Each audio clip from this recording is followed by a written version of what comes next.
आपने किस तरह से इम्तिहान को कामयाब किया? अस्सलाम वालेकुम। वालेकुम अस्सलाम। हम्म, हम जो है सीटेट के दोनों पेपर पास है, पेपर फर्स्ट भी और पेपर सेकंड भी। पेपर सेकंड में जो है सब्जेक्ट एसएसटी है। पेपर फर्स्ट में जो है 103 मार्क है और पेपर सेकंड में जो है 99 मार्क्स है।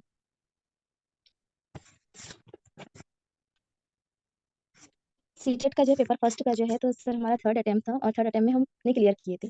फर्स्ट और सेकंड में कुछ भी स्टडी नहीं किए थे और सिलेबस भी पता नहीं था, लेकिन जब थर्ड टाइम हमने अटेम्प्ट किए तो उसका सिलेबस भी निकाले और पूरी तरह से प्रैक्टिस करें और अल्हम्दुलिल्लाह पेपर क्लियर भी हो गया। तो सबसे पहले तो सर सिलेबस जो है वो सबसे ज़्यादा इंपॉर्टेंट है और यहाँ तक सब स्टूडेंट ने मतलब हमको ऐसी उम्मीद करते हैं हम कि सिलेबस जो है देख ही लिए होंगे और अब तक सिलेबस पूरी तरह से पढ़ लिए होंगे, उसका अच्छे से मुताला कर लिए होंगे। सिलेबस के बाद में जो है दूसरी चीज़ है प्रीवियस ईयर के पेपर। प्रीवियस ईयर के पेपर जब तक आप देखेंगे नहीं, आपको समझ में नहीं आएगा कि सीटेट की लैंग्वेज जो है किस तरह से होती है और सीटेट में क्वेश्चन जो है किस तरह से पूछे जाते हैं। तो इसकी लैंग्वेज को समझना जो है, तो वो सबसे ज़्यादा इंपॉर्टेंट होता है और इसमें जो वर्ड जो है, जो इस्तेमाल किए जाते हैं, उसको समझना। अगर हम ये 2 चीज़ों को समझ लें, तो हमारे लिए पेपर जो है बहुत आसान हो जाता है।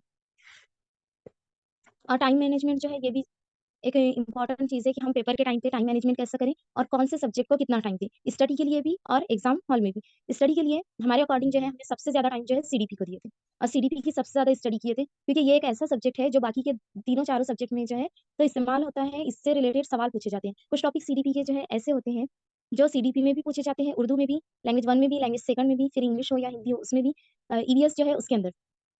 तो सीडीपी को जो है सबसे ज़्यादा टाइम क्वेश्चन की लैंग्वेज को अंडरस्टैंड करना, क्वेश्चन की लैंग्वेज को समझना जो है सीटेट में सबसे ज़्यादा इंपॉर्टेंट होता है कि क्वेश्चन किस तरह से पूछा जा रहा है। जब तक हमको क्वेश्चन नहीं समझ में आएगा कि कौन से टॉपिक से किस तरह से क्वेश्चन आता है, किस तरह हमको उसकी स्टडी करना चाहिए, हम सीटेट का पेपर क्लियर नहीं कर सकते, क्योंकि सीटेट जो है पूरा पेडागोजी बेस्ड होता है। ज़्यादातर जो है पेडागोजी बेस्ड होता है और इसकी जो है क्वेश्चन की जो लैंग्वेज होती है अदर एग्जाम से अलग होती है। जैसे महाटेट में उसमें ग्रामर पूछा जाता है, लेकिन इसके अंदर पेडागोजी पूछी जाती है और पेडागोजी के जो टर्म्स होते हैं तो वो अलग होते हैं। तो वो टर्म को अगर हमने अंडरस्टैंड कर लिए तो हमको सीटेट क्लियर करने में बहुत ज़्यादा हेल्प हो जाती है। उसके बाद जो सब्जेक्ट आपका अच्छा है, तो उस पर जो है ज़्यादा फ़ोकस करना चाहिए। अगर कोई ये बोले कि मेरा मैथ अच्छा नहीं है और फिर मेरा सीटेट क्लियर नहीं होगा, तो मैं मैथ की स्टडी ज़्यादा करता हूँ या मैथ की स्टडी ज़्यादा करना चाहिए मुझे, तो ऐसा नहीं है। जो सब्जेक्ट आपका परफेक्ट है, उस पर ज़्यादा फ़ोकस कीजिए, क्योंकि अभी अगर मैथ सीखेंगे, फिर सीख कर जो है उसको कब सॉल्व करेंगे, तो इसमें बहुत ज़्यादा टाइम वेस्ट हो जाएगा। तो जो सब्जेक्ट आपका परफेक्ट है, वो सब्जेक्ट को और परफेक्ट कीजिए और उस पर और कमांड हासिल कीजिए। ये जो है तो सबसे ज़्यादा इम्पोर्टेंट होता है, क्योंकि अभी हमारे पास इतना वक़्त नहीं है कि हम जो हमारा वीक सब्जेक्ट है उसको कवर करेंगे। तो इसीलिए जो सब्जेक्ट आपका परफेक्ट है, फिर किसी का मैथ परफेक्ट होगा तो वो उस पर ज़्यादा फोकस करें और इस तरह से जो है सब्जेक्ट कवर करें। अब सीडीपी के जो है कुछ टॉपिक है, फॉर एग्जांपल जो कंस्ट्रक्टिविस्ट है, वाइगोत्स्की, कोहलबर्ग, पियाजे, उसके बाद है इंक्लूसिव एजुकेशन, आरटीई और असेसमेंट, फिर मोटिवेशन एंड लर्निंग। तो ये कुछ टॉपिक जो है सीडीपी के ऐसे हैं कि इसके अंदर जो है तो दूसरे बहुत से सब्जेक्ट, जैसे ये सवाल जो है तो उर्दू में भी पूछे जाएंगे, इंग्लिश या हिंदी लैंग्वेज रही तो उसके अंदर भी पूछे जाएंगे, अगर ईवीएस है तो उसके अंदर भी पूछे जाएंगे। तो सीडीपी के कुछ टॉपिक ऐसे हैं जो इधर कवर होते हैं, तो सबसे पहले वो टॉपिक देखना चाहिए कि कौन से टॉपिक ऐसे हैं जो हमको एक नहीं बल्कि दोनों दोनों तीनों सब्जेक्ट में काम आए। उन सब्जेक्ट पर ज्यादा फोकस करके उन सब्जेक्ट को कवर करना चाहिए। स्टडी और प्रैक्टिस और रिवीजन, ये 3 चीज़ें जो है सीटेट क्लियर करने में सबसे ज़्यादा इंपॉर्टेंट है। रिवीजन भी बहुत ज़्यादा ज़रूरी है। अगर हमने स्टडी कर रहे हैं और एग्ज़ाम टाइम पर जो है तो स्टडी रिवीजन नहीं हो पा रहा तो कुछ फ़ायदे का नहीं। हमारा जो पढ़ा हुआ है उसका ही रिवीजन, आगे का ना पढ़ते हुए जितना पढ़े वो जितना पढ़े जो है तो उसको ही हमें क्या करना है और ज़्यादा ओके, रिवीजन करके परफेक्ट करना है। ठीक है। आपका टाइम अब मैं सारा मिस से रिक्वेस्ट करता हूँ कि वो अपना एक्सपीरियंस शेयर करें। अस्सलाम वालेकुम वरहमतुल्लाहि वबरकातुहू। वालेकुम अस्सलाम। बिस्मिल्लाहिर्रहमानिर्रहीम। सर का बहुत बहुत शुक्रिया कि सर ने हमको मौका दिया। सर के हम प्रीवियस बैच यानी कि इससे पहले जो अगस्त में उससे पहले यानी कि दिसंबर जनवरी 2023 के में हमने एग्जाम पास किए। हमारा फर्स्ट अटेम्प्ट था वो। उसके बाद एक बीएड रनिंग था, इसलिए हमने सीटेट देने का सोचे नहीं थे, लेकिन फिर पता चला कि अपीयर कैंडिडेट भी दे सकते हैं, तो फिर हमने स्टडी शुरू करे। सर के पास आए, सेमिनार हुआ, फिर उसके बाद प्रैक्टिस पेपर लिए सर ने, तो अल्हम्दुलिल्लाह उससे बहुत ज़्यादा फायदा हुआ। सबसे मेन जो मैं ये कहना चाहूँगा जरूरी है प्रीवियस ईयर पेपर की प्रैक्टिस, जो कि ऑनलाइन अवेलेबल है। हार्ड कॉपी अगर किसी के पास होगी तो अच्छी बात, नहीं तो अवेलेबल हर जगह है, वो बायजूस पे, ग्रेडअप पे, और जो प्रैक्टिस यूट्यूब चैनल वाले खुद करवाते हैं उनके पास भी अवेलेबल है, आपको पीडीएफ भी मिल सकते हैं उसके।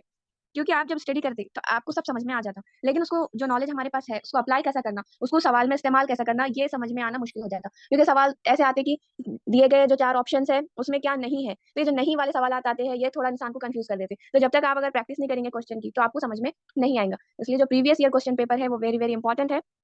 और अभी इससे पहले मैम ने बताया कि आपका मतलब मैथ अगर वीक है तो आप उसी को लेकर बैठे, क्योंकि होने वाला तो है नहीं, क्योंकि उसके बेसिक कंसेप्ट अगर आपके पहले से क्लियर नहीं है और आप बिला वजह उसमें लगे हैं उसको हल करने में, तो 1 या 2 सवाल आप हल कर पाएंगे और फिर आगे कुछ होगा नहीं। तो जिसमें आप परफेक्ट है आप वो सब्जेक्ट लीजिए। और अगर सर का जो फॉर्मूला है कोई भी 3 सब्जेक्ट यानी कि 5 सब्जेक्ट है आपको पेपर 1 में भी और पेपर 2 में भी, तो कोई 3 सब्जेक्ट अगर आपने पकड़ लिए तो कैसे अगर 3 पे फोकस रहेगा आपका तो वो सब्जेक्ट ऑटोमेटिकली आपको दूसरे सब्जेक्ट में मदद देंगे। सीडीपी तो छोड़ना ही नहीं है, सीडीपी को एकदम पक्का पक्का करना है, क्योंकि सीडीपी आपको अनदर फोर्स अभी मददगार साबित होने वाला है। और फिर सबसे बेस्ट तरीका जो पढ़ाई का है, आप नोट्स अपने खुद के बनाइए। ऐसा नहीं कि प्रिंटेड नोट्स आपको मिल गए और आपने सिर्फ रट्टा लगाया। आप जब अपने हाथ से कोई चीज़ लिखते हैं, तो वो आपको ज़हन नशीन हो जाती। अगर आप हिमांशी के या किसी और भी अकेडमी के ऑनलाइन क्लास कर रहे हैं, तो आप क्या कीजिए, नोटबुक पेन लीजिए और हर चीज़ जो वो खुद उसके बोर्ड पे दिखाती है, आप हर वो सवाल, हर वो कांसेप्ट लिखिए। लिखने से आपको ज़हन नशीन हो जाएगा। और घबराइए मत, 1 महीना का टाइम है, आराम से हो जाता। इतना मुश्किल भी नहीं है। अगर अभी अल्हम्दुलिल्लाह से सबका डीएड, बीएड चल रहा है या ग्रेजुएट है, तो कभी ना कभी कुछ ना कुछ इंसान ने पढ़ा हुआ है, तो अल्हम्दुलिल्लाह से आपका हो जाएगा। अगर सर ने प्रैक्टिस सीरीज का आगाज़ किए, तो आप सब लोग प्रैक्टिस टेस्ट पाबंदी से दीजिए, क्योंकि उसके अंदर आपको समझ में आ जाएगा, एनालिसिस हो जाएगा आपका। और थोड़ा इंग्लिश पे फोकस कीजिए, क्योंकि क्वेश्चन पेपर आपका इंग्लिश और हिंदी ये 2 भाषाओं में आने वाला है। हिंदी समझने में मुश्किल होती, अगर आपने इंग्लिश पे फोकस कर लिए, तो आपकी सेकंड लैंग्वेज भी और इंग्लिश भी ऑटोमेटिक दोनों चीज़ें साथ में अच्छे से हो जाएँगी। उर्दू जो किताब है, उर्दू ज़बान और फ़न-ए-तालीम, वो किताब बहुत अच्छी है, सर ने ग्रुप में डाली हुई है, उसकी लिंक वगैरह पीडीएफ, तो आप उसमें से पढ़ सकते हैं। उर्दू का मसला नहीं है, 15 मार्क के तो किसी भी चीज़ का मसला नहीं है। 15 मार्क तो उर्दू में पैराग्राफ आएँगे, आप आसानी से हल कर सकते हैं। रही बात पेडागॉजी की, वो भी इंशाल्लाह हो जाएगी। इंग्लिश भी सेम है। आपको 2 पैसेज आ जाएँगे, उसको सॉल्व करने की प्रैक्टिस कीजिए। उसके अंदर ना ग्रामर पे फ़ोकस कीजिए, क्योंकि 2 से 3 हर एक पैसेज में ग्रामर के सवालात आते हैं। तो आपको क्या करना पड़ेगा, उसके ऊपर थोड़ा फ़ोकस करना पड़ेगा। फिर उर्दू और इंग्लिश की पेडागॉजी टोटल सेम है, यानी कि जो भी भाषा की आप देखेंगे, हिंदी हो, मराठी हो, तो लैंग्वेज पेडागॉजी दोनों की सेम है, ज़बान का फ़र्क है। फिर साइंस और मैथ की पेडागॉजी बहुत ज़्यादा सेम है, क्योंकि दोनों के अंदर प्रैक्टिकल करने का है, फील्ड ट्रिप है, तजुर्बा है, मुशाहिदा है, ये सारी चीज़ें सेम है। उसके बाद पेपर फर्स्ट और पेपर सेकंड पेडागॉजी, अगर दो कोई ऐसे कैंडिडेट है जो दोनों पेपर दे रहे, तो उनके लिए सीडीपी अगर दोनों साथ कर रहे तो चलता, सेम है, बहुत ज़्यादा फ़र्क नहीं है। हाँ, साइंस, मैथ, सोशल उसके अंदर फ़र्क आपको महसूस होगा। उसके बाद अच्छे से पढ़िए, बिल्कुल भी घबराने की जैसी कोई बात नहीं है। क्या होगा, 2 ही चीज़ है, या तो पास होंगे या फेल होंगे, इससे ज़्यादा कुछ हो नहीं सकता। तो अच्छी उम्मीद रखिए, पास हो जाते हैं अल्हम्दुलिल्लाह से। रिवीजन करते रहिए कि एक बार पढ़ लिए तो अब पढ़ना नहीं है। नहीं, हर पेज आपके जो है पीछे पलटा-पलटा के देखिए। सिर्फ पेजेज़ को भरने के चक्कर में पेजेज़ आगे मत पलटाइए। पुराने सफ़हात को खोलिए, उस पर नज़रसानी कीजिए और बहुत ज़्यादा किताबों को फ़ॉलो करने की, बहुत ज़्यादा यूट्यूब चैनल्स देखने की भी कोई ज़रूरत नहीं है। कोई भी एक चैनल पकड़िए आप, वो चैनल को देखिए, उसके बाद कोई एक बुक रेफ़र कीजिए। मेरे पास तो एक भी बुक नहीं थी, मैंने सिर्फ़ और सिर्फ़ यूट्यूब से और सर से पढ़ी है। बिल्कुल भी मेरे पास कोई किताब नहीं थी, मैं only PDF, previous year paper और हिमांशु सिंह और सर के टेस्ट सीरीज़, जो हमारे 5 सर के टेस्ट सीरीज़ हुए थे, सर ने बहुत अच्छे से हमको एनालिसिस करके दिखाए थे, कहाँ गलती हुई, क्या हुई। आदिल सर के जो क्लासेस हुए थे 2-3 मैथ के, मैथ मेरा भी बहुत ज़्यादा परफेक्ट नहीं है। जो-जो टॉपिक मुझे आते थे, यानी कि मीन, मोड, मीडियन मुझे आता था, ट्रायंगल्स मुझे आते थे। तो ये दोनों को मिला के 3 क्वेश्चन आ जाते और एक सवाल हमेशा आता, देखो मसाहत में का, मसाहत मुझे आता था। मैंने ये 3 टॉपिक के ही सवालात की प्रैक्टिस करी, उसमें से मेरे 3-4 सवालात आ गए। पेडागॉजी मैंने पूरी करी थी, बस। अब जो सवाल मुझे आते ही नहीं और मैं उसके अंदर जाऊँगी तो मुझे पता था वक़्त का सिर्फ ज़िया होने वाला है, कुछ नहीं। तो जो टॉपिक आपको आते थे, जैसे किसी का ग्राफ फेवरेट रहता, किसी का रेशो रहता, किसी के नंबर्स रहते, तो बस उसमें के 1-2 सवालात कीजिए। अगर आपको मैथ में ज़्यादा भी नंबर नहीं चाहिए, 10-12 तो मतलब 15 नंबर तो आराम से आ जाते हैं। उसके बाद आप सीडीपी पे फोकस करें तो आप उसमें 28 ला सकते हैं, उर्दू में 27-28 ऐसा आप कर सकते हैं। यानी कि 3 जो है 2 लैंग्वेज और सीडीपी। इसके अंदर सब में आपको अगर 25 के ऊपर भी मार्क्स आ गए तीनों में, 25-25 भी हम लिए तो 75, अब बचे 15 मार्क्स। अब 2 सब्जेक्ट में आपको मिला के 10-10 भी आ गए तो आपकी इस तरह से 25 नंबर हुए। इतना मतलब नहीं, मेरी तो ख्वाहिश है कि आप लोग 120 प्लस पूरे आउट ऑफ भी जा सकते हैं। लेकिन मैं अगर सिर्फ क्राइटेरिया 90 तक जो पास होना है, क्योंकि मेरे मार्क्स ज़्यादा नहीं थे, मेरे 60 थे। इससे ज़्यादा मेरे मार्क्स नहीं थे, मार्क्स कम है।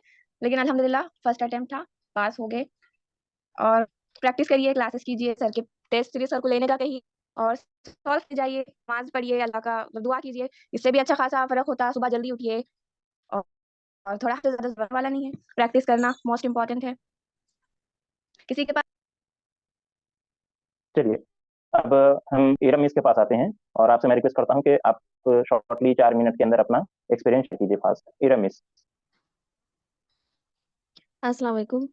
मैं इरम सैयद ज़िला लातूर से 2022 वालेकुम। में मैंने अपना सीटीईटी का इम्तिहान पास की हूँ। सबसे पहले जनाब इकबाल अंसारी सर की बहुत ही ज़्यादा शुक्रगुज़ार हूँ, क्योंकि इन्होंने मेरी रहबरी की और बताया कि इम्तिहान के लिए कौन-सी चीज़ों को ज़्यादा ध्यान देना है। जैसे कोई 3 मज़मून का टारगेट या फिर हर इतवार के रोज़ ग्रुप में पुराना सवाल या पर्चा भेजकर हमारी प्रैक्टिस करवा कर लेते थे। इस तरह से सर ने तकरीबन पेपर की प्रैक्टिस ले ली हमसे और साथ ही में हिमांशी मैम और सचिन सर को भी हम लोगों ने फ़ॉलो किया। उनके मैराथन वगैरह देखकर बहुत सारी स्टडी मुकम्मल हुई और पेपर की तैयारी हुई। एक बार सर हम लोगों को बड़ी हिम्मत अफजाई किया करते थे। एक बार फिर से सर का शुक्रिया अदा करना चाहती हूँ। कुछ इम्पोर्टेंट टॉपिक्स भी थे जो नोट करवाने थे, लेकिन टाइम की कमी की वजह से मैं नहीं बताऊंगी। बस वो डेवलपमेंट कंसेप्ट, पैजेट बायोग्राफी को ज़्यादा ध्यान देना है, आरटी एक्ट वगैरह को, और भी सारे टॉपिक्स हैं जो ग्रुप में इंशाल्लाह बताए जाएंगे। आखिर में कुछ लाइन कहना चाहूंगी।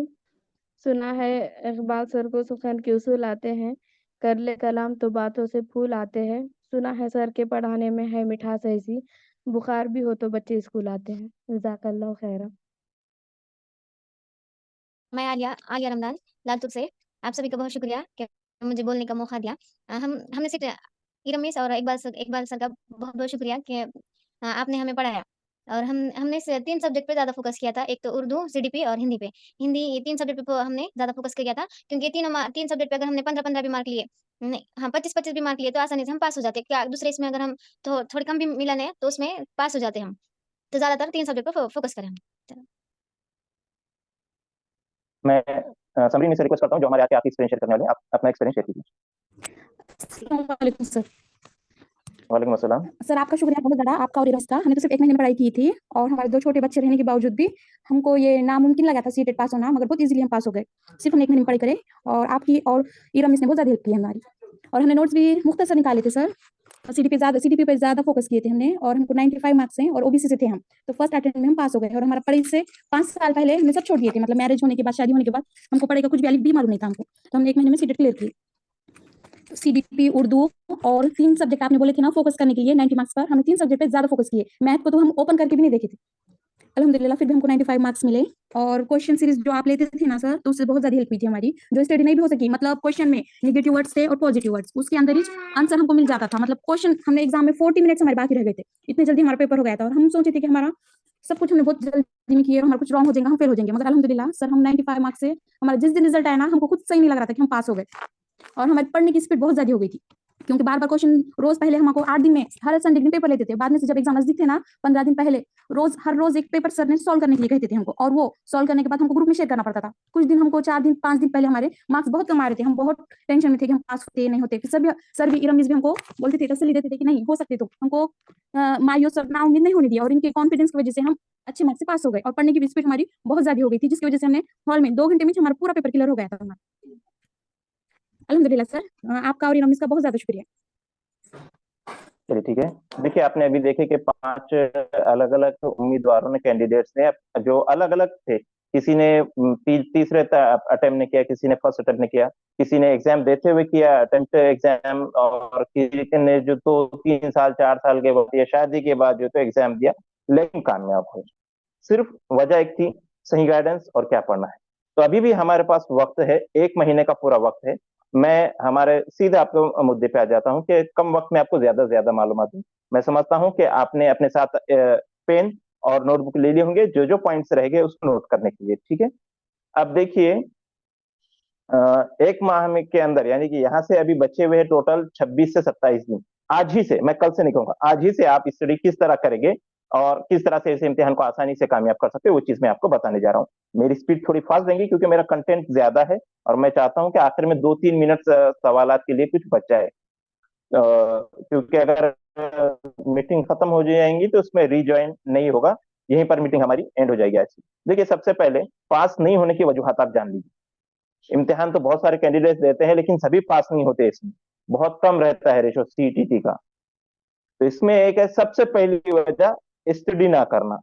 फॉर्म भरते हैं और उसके बाद डायरेक्ट जो तो हॉल टिकट निकाल कर उसके बाद एग्जाम्स के लिए तैयारी की ओर लगते हैं, तब तक नहीं लगते। आप आज भी देख लीजिए कितने लोग हमारे साथ लाइव इस वक्त जुड़े हुए हैं। तो जब आप खुद तैयारी नहीं करेंगे जंग के लिए, अगर आप तैयार नहीं है तो आप किस तरह से फतेह हासिल करेंगे, विक्ट्री आपकी किस तरह होगी। तो कोई भी मैच खेलने से पहले, या कोई भी एग्जाम देने से पहले, या किसी भी जंग में जाने से पहले आपको स्टडी करना जरूरी है। सबसे पहली बात है स्टडी।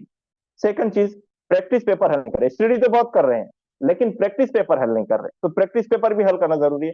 थर्ड चीज, प्रैक्टिस पेपर हल ना करने की वजह से बहुत सारे लोग नाकाम हो जाते हैं। थर्ड चीज, स्टडी तो कर रहे हैं लेकिन सही से नहीं कर रहे हैं। कंटेंट जमा करने के बजाय जो तो मवाद जमा करने के बजाय कचरा जमा कर रहे हैं। अक्सर आप देखिए हमारे घरों में भी कचरा, और हमारे घरों में बहुत सारा भंगार, बहुत सारा कचरा जमा हो जाए, तो हर ग्रुप ज्वाइन करे, टीटीटी नाम देके, टीटीटी नाम देके, टीचर भर्ती नाम देके ग्रुप ज्वाइन करे, कोई भी चैनल देके ज्वाइन करे। इस तरह से हम कचरा जमा करते थे। तो ज्यादा लिमिटेड होंगे आप, हर जगह से आप कुछ नॉलेज, जो तो बहुत सारे ग्रुप ऐसे होते हैं जो किसी खास पर्टिकुलर ग्रुप से या चैनल से इंफॉर्मेशन लेते हैं और उसी को रिकअप करते आगे बढ़ाते हैं। तो आप मेन वाले के पास जाइए, रिकअप करने वालों से बचने की कोशिश करें, क्योंकि वहां पर नहीं मक्के खतरे जाने का होता है। अब यहाँ बचे हुए हमारे पास 26 दिन। आइए आप देखते हैं कि 26 दिन में आप तैयारी किस तरह करते हैं। यहाँ जो बात की जा रही है दोनों पेपर के लिए की जा रही है और सभी लैंग्वेजेस की जा रही है। तो ये सवाल तो आपके अंदर आना ही नहीं चाहिए कि सर पेपर फर्स्ट के लिए कह रहे हैं कि पेपर सेकंड के लिए, पेपर सेकंड में मैं साइंस के लिए कह रहे हैं, सोशल साइंस के लिए, सभी के लिए कह रहा हूँ। ठीक है, लैंग्वेज फर्स्ट लैंग्वेज सेकंड कोई भी हो आपकी, सभी के लिए बातें रहेगी। तो यहाँ पर आपको सबसे पहले करना यह है कि स्टडी जो तो आपकी निसाब के मुताबिक हो, सिलेबस के मुताबिक हो, लिख कर रख लीजिए। स्टडी कैसी करना है? सिलेबस के मुताबिक। सिलेबस का इंफॉर्मेशन बुलेटिन सिलेबस है, उस सिलेबस को एक मरतबा पूरा पढ़ लीजिए। इंफॉर्मेशन बुलेटिन कहाँ मिलेंगी? ctt.nic.in जो ऑफिशियल वेबसाइट है, जहां पर आपने फॉर्म फिलअप किया वहां जाइए। वहां पर जो तो आपको इंफॉर्मेशन बुलेटिन में जारी है कि इंफॉर्मेशन बुलेटिन मिलेगी, उसमें जाकर सिलेबस चेक कर लीजिए। पूरा सिलेबस एक मरतबा पूरा पढ़ लीजिए। इससे आपको पता चलेगा कि आपको पढ़ना क्या है। साथ ही साथ सवाल भी हल करने हैं। आप स्टडी तो आपको निसाब के मुताबिक करना है, सिलेबस के मुताबिक करना है। स्टडी करते हुए वक्त कम है हमारे पास, 26 दिन बचे हुए, इसलिए आपको साथ में सवाल भी हल करना है। जो टॉपिक पढ़े उस टॉपिक पे किस तरह से सवाल आए हुए, इस तरह से वो सवाल। दूसरी चीज, प्रैक्टिस पेपर, जिनकी मैं जो आपको अभी 5 कैंडिडेट्स ने बताया, अपने एक्सपीरियंस शेयर किया, उन्होंने बताया प्रैक्टिस पेपर से कितना फायदा होता है। प्रैक्टिस पेपर बताता है कि अभी आप किस जगह पर मौजूद।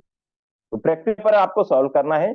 एग्जाम से कबल हमारे पास लास्ट 10 मिनट बचे हुए हैं, तो एग्जाम से कबल कम से कम यहाँ से 5 से 8 पेपर हल करने की कोशिश करें। और इंशाल्लाह मैं कल हमारे इरम से रिक्वेस्ट करूंगा कि एक पेपर आप कल अपलोड कीजिए और मार्कशीट अपलोड कीजिए, और इंशाल्लाह हम जो है तो कल पहला हमारा प्रैक्टिस पेपर होगा। और यहाँ से एग्जाम होने तक हम कोशिश करेंगे 5 से 6 आपके प्रैक्टिस पेपर हर संडे को हो जाए। पेपर किस तरह करना है वो आपको सारी चीजें पता है। पेपर की जेरोक्स निकाल कर ला लीजिए, ओएमआर शीट की जो तो आप जेरोक्स लेकर आ जाइए, और घर पर बैठ के 2.5 घंटे लगा के रूम का दरवाजा बंद करके घर वालों को पहले बोल दीजिए कि हमको पेपर सॉल्व कर रहे हैं, डिस्टर्ब कोई ना करे। उस 2.5 घंटे में आप सॉल्व कीजिए। ओके, इसके लिए प्रैक्टिस पेपर के बाद अब यहाँ से आपको रोजाना कम से कम कितने घंटे पढ़ाई करनी है, इस बात पे देखिए, जोर दीजिए। कम से कम 6 घंटे आपने पढ़ना चाहिए। अब ये नहीं कि बैठ गए सवेरे 6 बजे से लेके दोपहर के 12 बजे तक, या दोपहर के 12 बजे से शाम के 6 बजे तक, या मगरिब से लेके रात के 12 तक, ऐसा नहीं करना है। 2-2 घंटे में डिवाइड कीजिए। आपको दिन की अपनी सारी मशगूलियात करते हुए ये वक्त निकालना है। अगर लड़के हैं तो आपका होटलों का, दोस्तों का वक्त आपको तर्क करना है 1 महीना। लड़कियां हैं तो आपके बिजी शेड्यूल में आपका जो मोबाइल का, इंस्टाग्राम का, स्कैप जो है, ये फालतू जो वक्त आपका जाता है, वहां से आपको स्कीप करके थोड़े बहुत 2-4 जो अपने घर को कॉल लगाते हैं, सहेलियों को कॉल लगाते हैं, वो चीजें बंद करके आपको 1 महीना फोकस करना है स्टडी के ऊपर।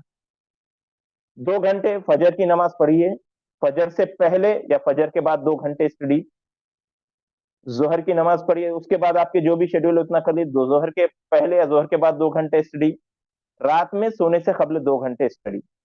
ये सारे 6 घंटे इस तरह से आप आसानी से स्टडी कर सकते हैं। आपके रोजमर्रा के मामूल पे कोई भी जो तो आपको परेशानी नहीं आएगी।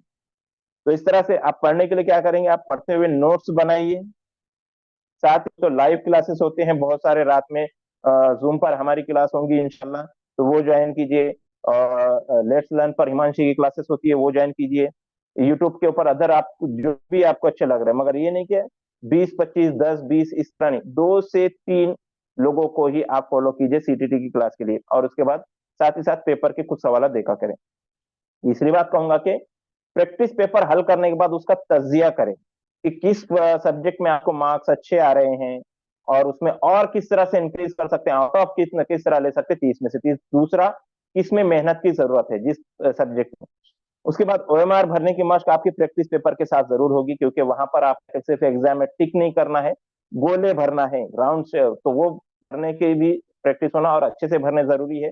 बीच में खाली वाइट भी ना रहे और सर्कल के बाहर भी ना निकले, दोनों में आपका नुकसान हो सकता है। तीसरी चीज, पेपर आपका 150 नंबर का होता है, 150 मार्क्स का। इसके लिए आपको 2.5 घंटे का 120 मिनट वक्त दिया होता है और 90 नंबर पर आप पास है। कैटेगरी वाले 82 पर है। अब EWS वालों का वो सवाल अभी टारगेट अपना 90 का रखे, 90 पे पास है समझिए, तो आप कास्ट वाले भी जो तो इंशाल्लाह पास हो ही जाएगी। लेकिन जब आप प्रैक्टिस पेपर दे रहे हैं, प्रैक्टिस पेपर में आपका टारगेट 110 का होना। मश्की इम्तिहानात में अगर आप 110 या उसके ऊपर नंबर हासिल कर रहे हैं, तो आप समझ लीजिए इम्तिहान में आंख बंद करके जाइए, आप पास हो जाएंगे। मगर आपका टारगेट इम्तिहान के अंदर आपको 110 का प्रैक्टिस में होना चाहिए। अभी 1 महीना है, बहुत सारे लोग सोचते हैं अरे बहुत टाइम निकल गया, अब 1 महीना बचे हुआ है, कैसा करना।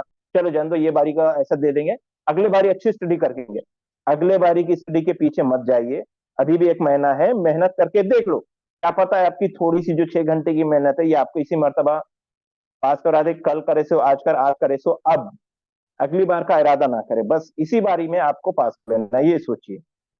अब इसमें जो तो कुछ टॉपिक्स बतलाए गए हैं, इंपॉर्टेंस जो टॉपिक्स हैं उनको नोट डाउन कर लीजिए कि CDP के अंदर जो टॉपिक्स होते हैं, दूसरे कैंडिडेट ने भी हमारे बताए हैं कि प्याजे, वाइस्तोगी और कोलबर्ग, इन तीनों के ऊपर पिछले 2 मरतबा एग्जाम में 10 नंबर के आसपास आए, चाहे CDP में हो या दूसरे सब्जेक्ट में मिला करो। तो आप प्याजे, वाइस्तोगी और कोलबर्ग के ऊपर अच्छे से स्टडी कीजिए। साथ ही साथ जो है तो चाइल्ड सेंट्रल एजुकेशन, सिर्फ तिफल मरकूज तालीम और न्यू एजुकेशन पॉलिसी, इन दोनों टॉपिक्स पे मिलाकर 10 के आसपास सवाल आ सकते हैं, तो इसके ऊपर भी आप जोर दीजिए। और तिफल मरकूज तालीम पूरा जो तो हर हमारा जो भी चीज रहेगी, जो किसी भी सवाल का जवाब दे रहे हैं, तो इस चीज को जहन में रखें, बच्चे को एक्टिव रखना है। बच्चा जिस सवाल के अंदर एक्टिव हो रहा है, जिस ऑप्शन में एक्टिव हो रहा है, वो ऑप्शन आप क्लिक करें, तो वो ऑप्शन आपका सही रहेगा। तो जो चाइल्ड सेंटर यानी कि बच्चे को हमको ज्यादा से ज्यादा इसमें एक्टिव रखना है। चौथा पॉइंट है हमारा डेवलपमेंट।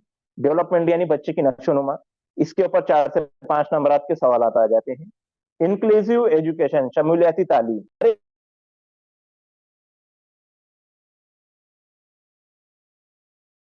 सर आवाज नहीं आ रही सर।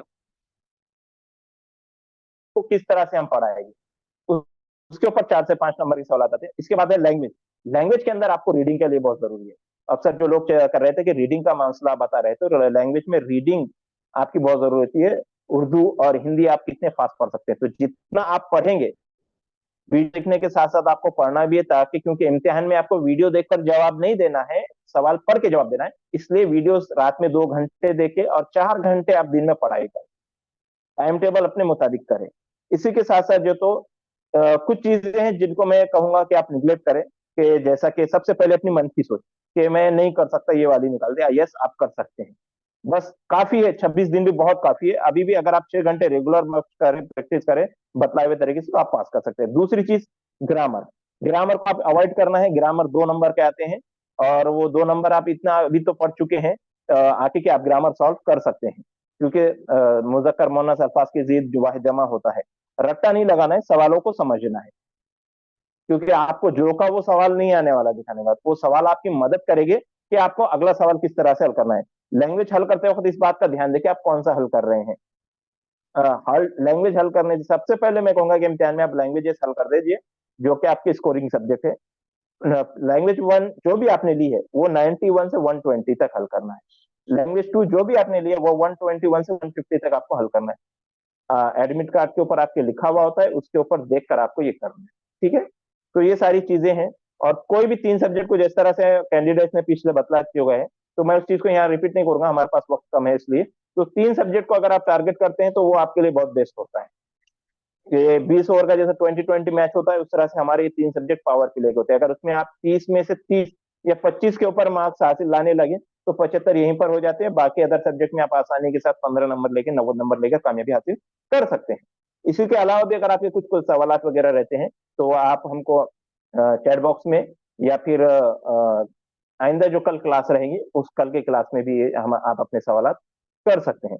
अभी मैं यहाँ पर अपनी बात को रोकता हूँ। अगर किसी को सवाल करना है तो फास्टली सवाल करें। अगर यहाँ पर क्लास डिस्कनेक्ट होती है तो हमारे आज का सेशन ही खत्म हो गया, ये आप समझ लीजिए, ठीक है।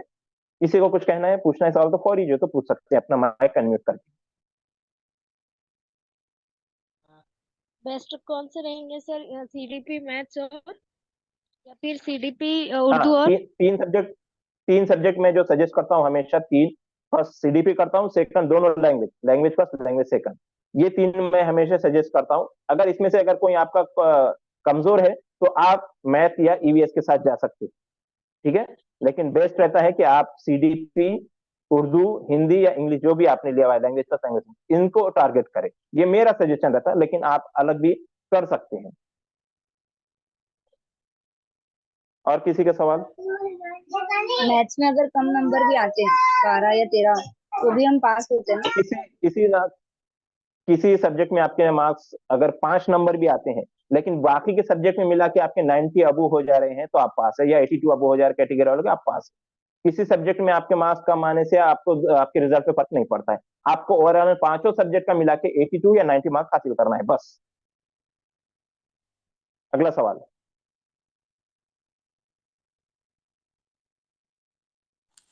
एसएसटी के लिए क्या चीजें करना जरूरी है?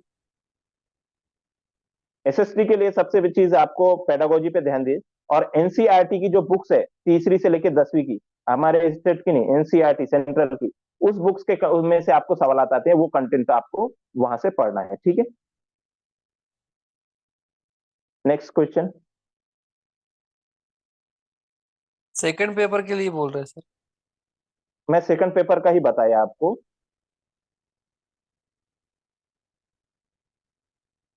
तो फर्स्ट के लिए एनसीईआरटी फर्स्ट टू फिफ्थ का फर्स्ट टू एट। एनसीईआरटी जो भी बुक्स है तीसरी से 10वीं तक की पूरी पढ़िए, चाहे आप पेपर फर्स्ट के लिए कर रहे हो पेपर सेकंड के लिए कर रहे हो। तीसरी से लेकर 10वीं तक की सभी बुक्स, ये सोशल के लिए। लेकिन पहले आप तीन सब्जेक्ट का जो फॉर्मूला दिया ना मैंने, उसके ऊपर अमल करने के बाद उधर गए चलेगा, चाहे एसएससी वाले रहो या ईवीएस वाले रहो, एसएसटी वाले रहो या ईवीएस वाले।